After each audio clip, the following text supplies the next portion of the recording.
حضرت جابر رضی اللہ تعالیٰ عنہ فرماتے ہیں کہ اللہ کے رسول صلی اللہ علیہ وآلہ وسلم ہمارے گھر ہم سے ملاقات کے لیے تشریف لائے۔ اللہ اکبر، بھلے وقت تھے کہ نبیوں کے امام خود ہی گھروں میں تشریف لے آیا کرتے تھے۔ اللہ اکبر، بلکہ کبھی حضور تشریف لے آتے، کبھی صحابہ حضور کی چوکھٹ پہ چلے جاتے، موج لگی ہوئی تھی۔ تو حضرت جابر رضی اللہ تعالیٰ عنہ فرماتے کہ کوئی شخص میرے حضور سے ملاقات کے لیے آیا تو اس کے بال بکھرے تھے اور اس کا لباس گدلا سا تھا۔ تو حضور علیہ السلام نے دیکھا تو حضور فرمایا کیا اس شخص کے پاس کوئی چیز نہیں تھی کہ یہ اپنے بالوں کو سنوار ہی لیتا، یہ اپنے بالوں کو درست کر لیتا؟ تو اس بات کو پسند نہیں کیا کہ بال بکھرے ہوں، لباس گدلا سا ہو، بلکہ ایک شخص ہے اس کا لباس بہت گدلا سا تھا، تو حضور میں کہ اس کے پاس کوئی ایسی چیز نہیں تھی جس سے اپنے لباس کو صاف کر لیتا۔ یعنی اسلام صفائی کا درس دیتا ہے، اس صفائی کو، پاکیزگی کو نصف ایمان کہا گیا۔ طہارت و پاکیزگی کو نصف ایمان اس لیے قرار دیا گیا کہ یہ اسلام کی فطرتی تباہ ہے۔ اسلام اپنے ماننے والوں کو پاکیزہ ماحول میں، اچھے ماحول میں دیکھنا چاہتا ہے۔ بلکہ حضرت ابو الاحوص رضی اللہ تعالیٰ عنہ فرماتے کہ میرے والد حضور کی چوکھٹ پہ حاضر ہوئے اور انہوں نے معمولی سا لباس پہنا ہوا تھا۔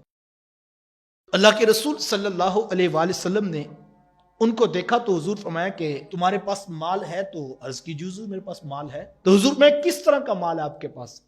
تو عرض کی حضور ہر طرح کا مال ہے، بیڑ بھی ہیں، بکریاں بھی ہیں، اونٹ بھی ہیں، گھوڑے بھی میرے پاس ہیں، غلام بھی میرے پاس ہیں، ہر طرح کا مال میرے پاس موجود۔ تو حضور فرمایا کہ جب اللہ تمہارے اوپر فضل کرے تو پھر چاہیے کہ تمہارے بدن پر اس کی نعمتوں کا اظہار بھی نظر آئے۔ جب اللہ نے تمہارے اوپر فضل کیا تو لباس خوبصورت پہنو۔ ہمارے یہاں بعض اوقات یہ ہوتا ہے، اگر کوئی شخص اچھا قیمتی لباس پہن لے، ہم بڑے عجیب انداز میں اس کی طرف دیکھتے ہیں اور ہم سمجھتے ہیں کہ شاید یہ اب نیکوکار ہی نہیں رہا۔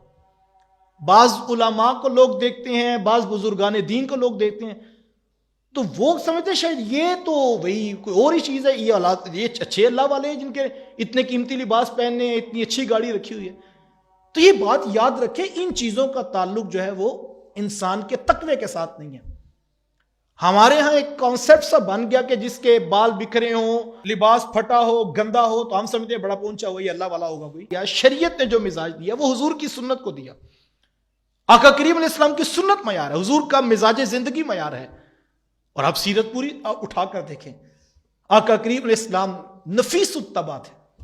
اللہ اکبر، یار اس سے زیادہ نفاست مزاج کی اور کیا ہوگی کہ جب میرے حضور اس دنیا سے رخصت ہو رہے تھے، آخری لمحے پر ام المومنین حضرت عائشہ صدیقہ رضی اللہ تعالیٰ عنہ سے فرمایا کہ اے عائشہ مجھے مسواک دو۔ اللہ اکبر، آخری لمحے تک حضور پاکیزگی، صفائی، طہارت کا درس دے دے۔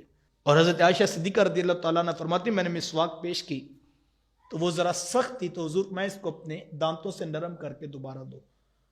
تو حضرت عائشہ صدیقہ رضی اللہ تعالیٰ نے کچھ نرم کر کے آقا کریم علیہ السلام کی خدمت میں وہ مسواک پیش کی۔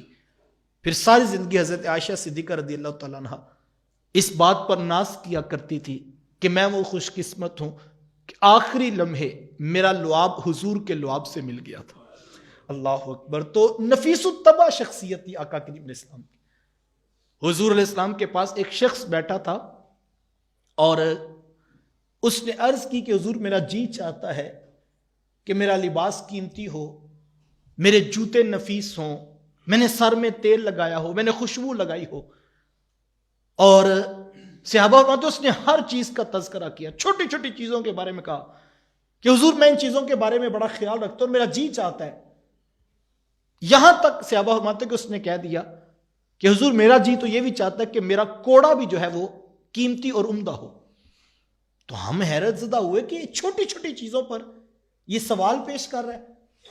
تو سائل نے پوچھنا یہ چاہ رہا تھا کہ حضور کیا یہ غلط تو نہیں ہے، میں جو ہے وہ قیمتی چیزیں استعمال کرتا ہوں، عمدہ چیزیں استعمال کرتا ہوں، کہیں یہ غلط تو نہیں ہے؟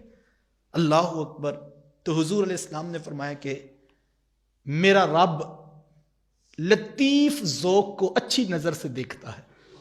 یہ لطیف ذوق ہے کہ انسان کی ہر چیز اچھی ہو، اس کی خوبصورتی اس کے اندر۔ بلکہ اللہ کے رسول صلی اللہ علیہ وسلم نے تو کہ ایک دن آقا کریم علیہ السلام کے ساتھ گھر کے باہر بیٹھے محبوب علیہ السلام کا انتظار کر رہے تھے، تو میرے حضور جب گھر سے نکلنے لگے تو پانی والا جو مٹکا ہوتا ہے، حضور علیہ السلام نے اپنا مبارک عکس اس میں دیکھا اور محبوب علیہ السلام نے اپنے داڑھی کے اور اپنے جو ہے وہ سر کے بالوں کو یوں مزید بہتر کر لیا.